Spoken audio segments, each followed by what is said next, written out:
Perfect match talaga. Paulo, naging marupok kay Kimi. Actress, nauubo sa aktor.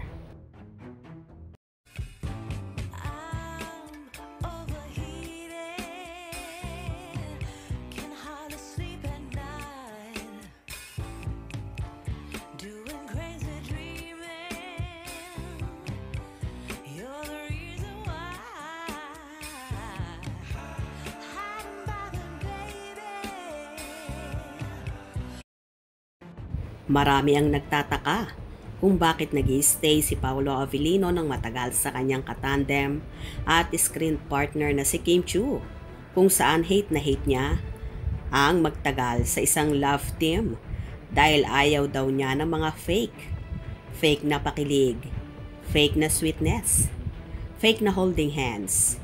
Pero ngayon halos ayaw na niyang pakawalan pa ang multimedia idol. Isa lang ang sagot dyan. Why Paulo for Kim? Kasi kahit si Paulo hindi niya ma-explain. Kasi si Paulo yung hindi pala tweet pero laging trending pagkasama si Kim. Kasi kahit anti-love team, vibe si Paulo, kay Kim natrap siya. Si Paulo, tahimik. Si Kim, madaldal. Pero guess what? Yung tahimik, sa madaldal na hulog. Kasi yung iba, effort maging sweet.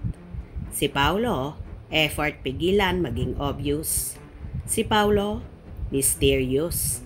Si Kim, transparent. Kaya, pag nagsama sila, balanced diet. Kasi si Kim, life of the party. Si Paulo, pa-party-party lang pag siya yung kasama. Kasi si Paulo yung tipong walang paki sa lahat, except kay Kim. Sa lahat ng marupok, si Paulo yung nagpapastrong, pero kay Kim, nauubos.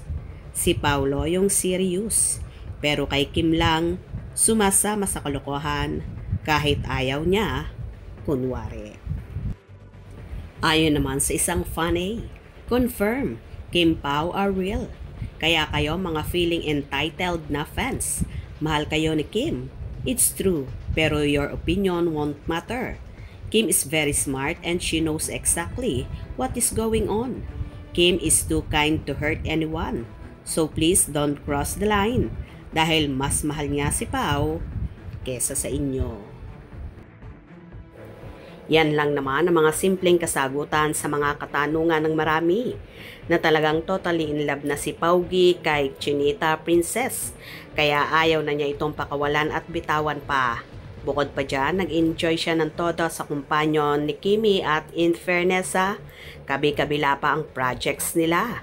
Kaya naman yung naninira kay Paulo dyan, sorry kayo. Di kayo magtatagumpay at kahit ano pang pangbabash ang gawin nyo sa aktor. Di siya patitinag lalo pat si Kimi ang kasama niya palagi.